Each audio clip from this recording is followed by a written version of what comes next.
Selamat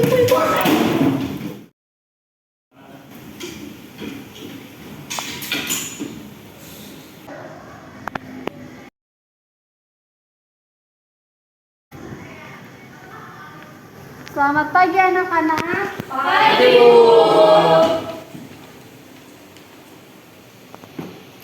Ada yang tahu kita bakal membahas apa hari ini? Bahas-bahas apa ya?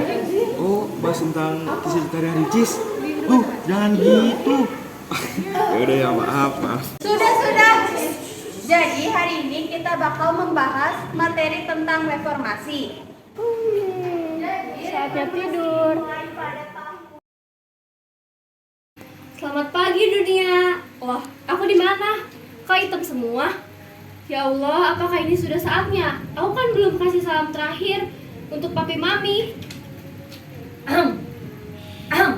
Wah, itu suara siapa? Selamat datang di masa reformasi. Hah? Masa reformasi? Ya, betul, masa reformasi. Harusnya sih sekarang Pak B.J. Habibie duluan. Tapi kok beliau belum datang ya? Halo. Halo. Maaf, saya telat. Tadi pesawat saya sedang macet di awan. Ada yang kena tilang juga. Di awan. Emangnya bisa kena tilang?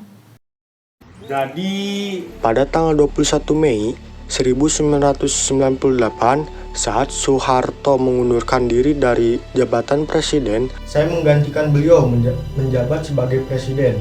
Dan pada saat itu, saya membuat beberapa program dalam bidang ekonomi, bidang politik, bidang hukum. Dan saya juga mengatasi masalah dui fungsi ABRI. Hal-hal yang saya lakukan dalam bidang ekonomi yaitu merekapitulasi perbankan, merekonstruksi perekonomian Indonesia, melikuidasi beberapa bank bermasalah, menaikkan tukar rupiah terhadap dolar hingga di bawah 10.000, mengimplementasikan reformasi ekonomi yang disyaratkan oleh IMF. Kalau bidang politiknya gimana, Pak? Aman? Oh, kalau itu sih di bidang politik saya memberikan kebebasan bagi rakyat untuk berbicara dengan dikeluarkannya Undang-Undang Nomor 9 Tahun 1998 tentang kemerdekaan menyampaikan pendapat di muka umum, melaksanakan otonomi daerah, melaksanakan pemilu 1999, pelaksanaan referendum Timur. Nah, saya tambahin nih di bidang hukum, reformasi bidang hukum. Namun, reformasi bidang hukum tidak dapat berjalan dengan baik karena dijadikannya tumpang tindih perundang-undangan. Saya juga melakukan reformasi di bidang militer, dilakukan dengan mengurangi anggota ABRI DPR dari 75 menjadi 38 orang.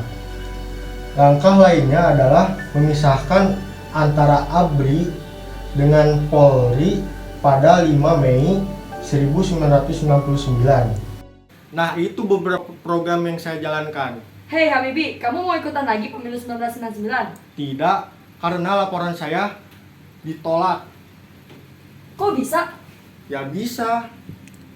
Bagus. Bagaimana dengan masa pemerintahan Anda saat itu? Nah, pada masa saat itu saya membuat kebijakan. Departemen penerbangan dibubarkan, dianggap mengganggu kebebasan pers. Departemen sosial dibubarkan, dianggap sebagai sarang korupsi. Habis itu, menyetujui penggantian nama Irian Jaya menjadi Papua pada akhir Desember 1999. Selanjutnya, masyarakat etnis Tionghoa diperbolehkan untuk beribadah dan merayakan Tahun Baru Imlek. Habis itu, membentuk Dewan Ekonomi Nasional. Selanjutnya, pencabutan peraturan mengenai larangan terhadap Leninisme, PKI, dan penyebaran Marxisme. Dan skandal Brunei Gate dan Bulog Gate. Yang terakhir nih, mengeluarkan dekret yang tidak didukung militer, yaitu membekukan MPR dan DPR, kedaulatan di tangan rakyat, serta membubarkan Partai Golkar. Wah, keren ya, Pak. Terus kenapa bisa turun? Kalau itu sih saya pakai dikit uang Yayasan Dana Kesejahteraan Karyawan Bulog. Dikitnya berapa emang? Cuma 4. 4.000. Iya, 4.000, per ribu. Wadaw, yang bener aja. Rugi dong. Nanya. Jangan sudah habis toh. Giliran saya. Lah, ibu siapa? Loh, kamu gak kenal saya tah? Saya ini Megawati. Oh, ibu yang ada di baliho-baliho ya, Bu? Minta foto, Bu. Kapan lagi ketemu artis? Saya ini aneh ya sama anak zaman sekarang. Yang katanya milenial, yang katanya berprestasi. Mana prestasinya? Kalau zaman saya ya. Yang pertama, mendirikan Lembaga Pemberantasan Korupsi atau KPK. Yang kedua, menghentikan aktivitas pertambangan Freeport di Papua karena dianggap melanggar aturan internasional tentang AMDAL. Yang ketiga, menghentikan kontrak pertambangan minyak Caltex di Blok Natuna Kepri. Yang keempat, membubarkan BUMN terkorup pada masa itu, yaitu Indosat karena merugikan negara puluhan triliun dan banyak praktek ilegal di Indosat. Aset dari pembubaran BUMN dipakai untuk membayar hutang negara. Selanjutnya yang kelima, menangkap 17 jenderal korup termasuk Jenderal Ketua PBSI. Yang keenam, saya membawa Indonesia berhasil keluar dari IMF pada tahun 2003 yang menandakan Indonesia sudah keluar dari krisis 1998 dan Indonesia lebih mandiri. Selanjutnya, mendirikan Akademi Intelijen yang pertama di Indonesia. Saya melakukan pembangunan infrastruktur yang vital setelah pembangunan berhenti sejak 1998. Selanjutnya, saya juga melakukan privatisasi BUMN. Saya juga melakukan amandemen UUD 1945. Dan yang terakhir, lepasnya Pulau Ligitan dan Sipadan. Gimana? Banyak tuh prestasi saya? Jangan salah, Bu. Saya juga banyak prestasinya. Nih buktinya. Wah, banyak juga ya. Awas. Giliran saya akan menceritakan tentang zaman saya. Lah, Bapak siapa lagi? Loh, Anda tidak tahu saya siapa? Saya SBY alias Susilo Bambang Yudhoyono.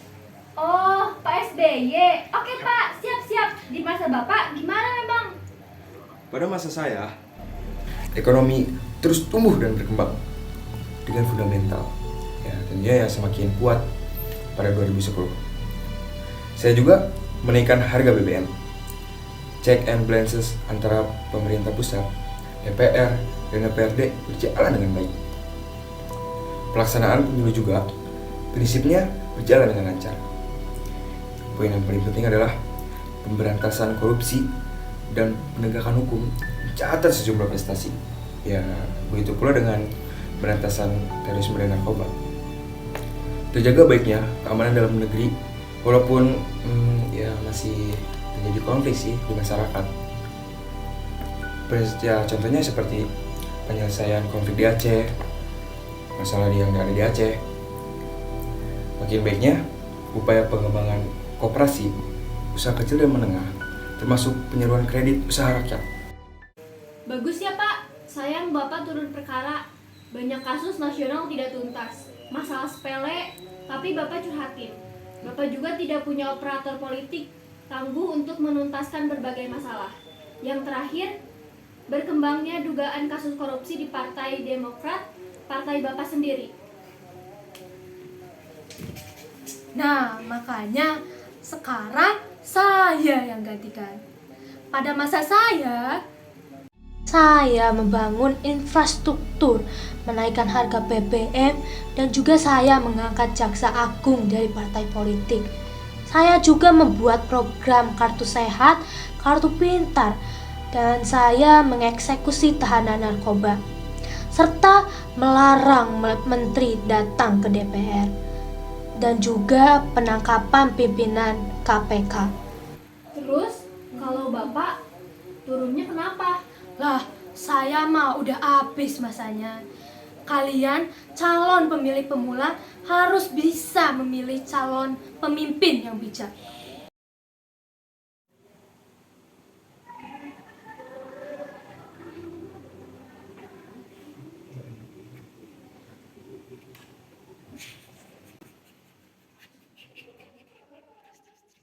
Kay, Kay bangun Kay, Kay, Kay bangun Kay.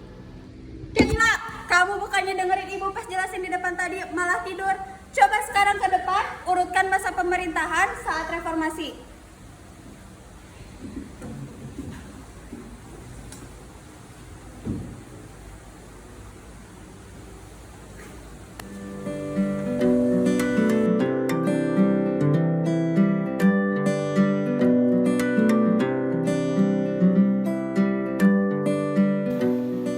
Masa pemerintahan reformasi mulai dari B.J. Habibie, Gus Dur, Megawati, SBY, dan Jokowi, Bu. Wah!